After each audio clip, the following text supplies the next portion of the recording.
राधे राधे मित्रों, जय श्री कृष्ण।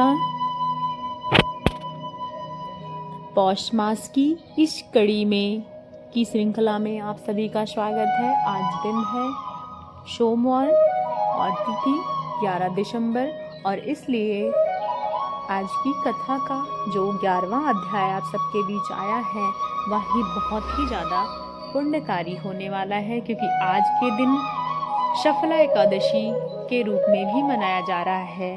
प्रत्येक मनुष्य का कर्तव्य है कि वह अपनी आध्यात्मिक प्रगति के लिए प्रयास करे और साधना करे और अधिक से अधिक नाम जप करें। इसलिए पौष मास में आती है शफला एकादशी, जो आपने अपने ही नाम के अनुसार अपने जीवन को सफल बनाने के लिए सामर्थ्य रखती है।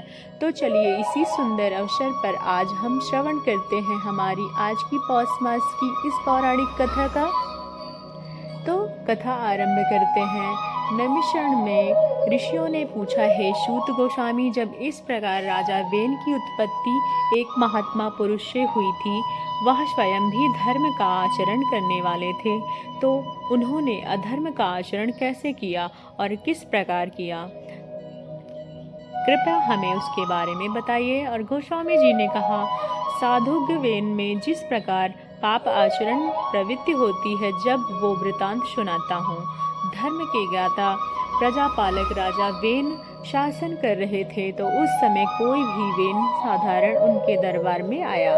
वह निर्वस्त्र था, उसके शरीर पर विशाल था, वह सफेद था, वह कांत दिख रहा था, उस कांख में पंख के बनी हुई मार्जनी थी और एक हाथ में नारियल का जल पात्र। वैसे दोनों धारण करके वह वेद शास्त्रों में दूषित करने वाला शास्त्र का पाठ कर रहा था।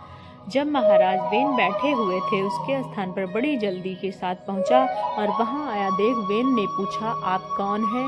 ऐसा अद्भुत रूप धारण किए हुए आए हैं मेरे सामने, और सच सच बताइए। राजा वेन ने यह वचन सुनकर उस पुरुष ने कहा, हे राजन, तुम इस प्रकार धर्म के पचड़े में पड़कर जो राज चला रहे हो वह सारा व्यर्थ है। तुम बहुत ही अज्ञानी हो। मेरा परिचय जानना चाहते हो तो सुनो, मैं देवताओं का परम पूज्य हूँ। मैं भी ज्ञान और सत्य, मैं सनातन ब्रह्मा हूँ। मैं ब्रह्मा जी के देह से उत्पन्न सत्य प्रतिज्ञ पुरुष हूँ। मुझे इन स्वरूप जानो। सत्य और धर्म ही मेरा स्वरूप है। ज्ञान परायण योगी मेरे ही स्वरूप है। तब राजा वेन ने पूछा, आपका शास्त्र क्या है? आप आचार पालन क्या करते हैं? यह सब बताइए। तब उसने जहाँ अरहन देना, निर्धन गुरु और दया परम धर्म बताया, वहीं मोक्ष देखा जाता है और यही जैन दर्शन और कोई संदेह नहीं है।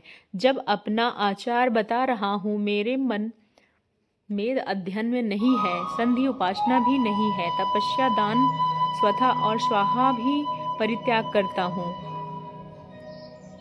यज्ञ याग आदि क्रियाओं का अभाव है। पितरों का तर्पण, अतिथियों का सत्कार, बलि, वैश्य, देव आदि कर्मों का भी विधान नहीं किया गया है। केवल अरहन का ध्यान ही उत्तम माना गया है। जैन मार्ग का प्रायः ऐसे धर्म का आचरण दृष्टिगोचर होता है और परिपुष्ट होता है। आत्मवायु स्वरूप है, इसलिए श्राद्ध और यज्ञ से सभी क्रियाओं का कोई आवश्यकता नहीं है। जैसे पानी में जल और जंतुओं में समागम होता है, उसी प्रकार बुलबुले पैदा होते हैं और विलीन हो जाते हैं, उसी प्रकार संसार के समस्त प्राणियों में आवागमन होता रहता है और वह पंच तत्वों में विलीन पांचों भूतों में मिल जाते हैं। उसके बाद मोह से मुग्ध मनुष्य मिलकर मरे हुए जीव के लिए श्राद्ध आदि परलौकिक कृत्य करते हैं। मोह पितुओं को तर्पण करते हैं। मनुष्य वहाँ रहता है, किस रूप में आकर वह श्राद्ध आदि का भोग करेगा? मिष्ठान सिर्फ ब्राह्मण लोग तृप्त होते हैं और कुछ नहीं। इस प्रकार दान का भी कोई आवश्यकता नहीं है। आखिर क्यों दिया जाए? अगर अन्न भोजन किया जाए तो उसी समय सार्थकता। यदि दान ही देना है तो दया का दान देना चाहिए। दया परायण होकर प्रतिदिन जीवों की रक्षा करनी चाहिए। ऐसा करने वाले मनुष्य चांडाल हो या शूद्र, वही ब्राह्मण कहा गया है।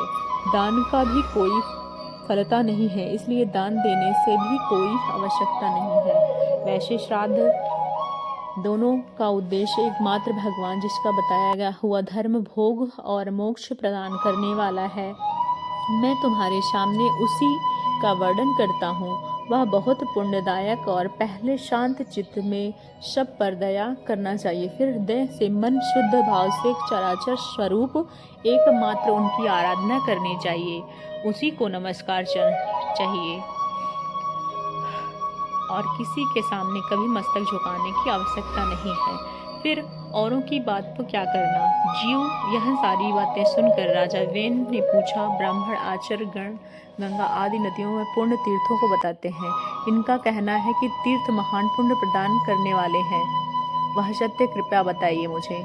जब उन जिन महाराज के आकाश में बदल गए हैं, वह स्वयं जो पानी बरसाते हैं, वह पृथ्वी पर्वत सभी स्थानों में गिरता है, वही बहकर नदियों में एकत्रित होता है और वही सर्वत्र जाता है। नदियों में तो जल बहाने वाली ही है, उसके तीर्थ कैसा। सरोवर और समुद्र जल आश्रय देते हैं।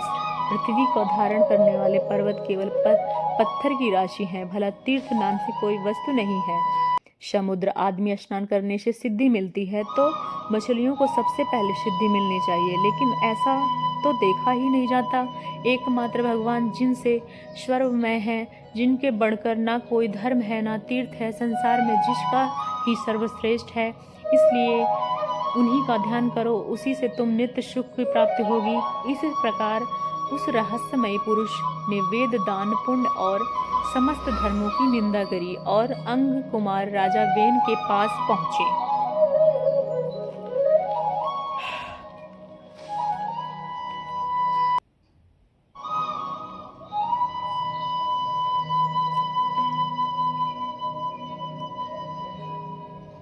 और अंग कुमार राजा वेन को पाप के प्रभाव द्वारा बहुत कुछ समझाया। उसके इस प्रकार समझाने पर राजा वेन के हृदय में पाप भाव का उदय हो गया। वेन उसकी बातों से मोहित हो गया और उसके चरणों को प्रणाम करके वैदिक धर्म और सत्य धर्म आदि की क्रियाओं को त्याग दिया। पापात्मा वेन के शासन के संसार पाप में बन गया और उसके हर तरह के पाप होने लगे। उसके वेद यज्ञ उत्तम धर्म शास्त्रों का अध्ययन सब कुछ बंद करवा दिया और उसके शासन काल में ब्राह्मण लोग कुछ नहीं कर पाते। स्वाध्याय और वह प्रकार धर्म स्वतः लोप हो गया।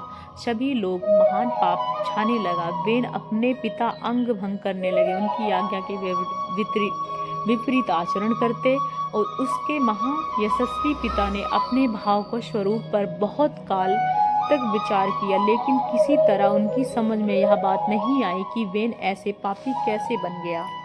उसके बाद यह एक दिन सप्तर्षि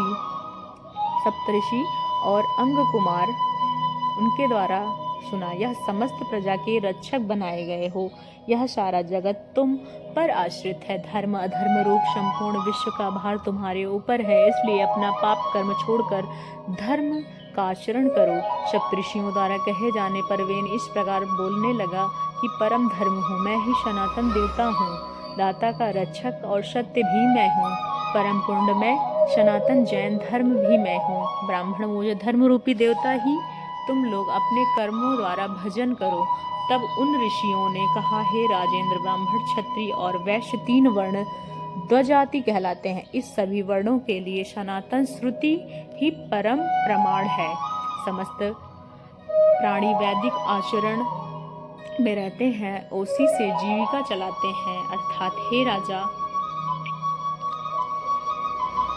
के पुण्य से प्रजा सुखपूर्वक जीवन निर्वाह करती है और ऐसे राजा के पाप से उसका नाश हो जाता है। इसलिए तुम सत्य का आचरण करो। यह जैन धर्म सतयुग त्रेता के द्वापर का धर्म नहीं है। कलयुग का प्रवेश होने पर ही कुछ मनुष्य इसका आश्रय लेंगे। जैन धर्म ग्रहण करने से सब मनुष्य पाप से मोहित हो जाएंगे। भगवान गोविंद सब पापों को हरने वाले हैं, कलयुग के पापों का संहार करेंगे। पापियों को एकत्रित होने पर मलच्छों को नाश्य करने के लिए साक्षात भगवान विष्णु कल्कि के रूप में अवतरित होंगे और उसका यह संदेह नहीं है, उसमें कोई संदेह नहीं। इसलिए है वेन, तुम अच्छा व्यवहार करो और पुण्य का आश्रय लो।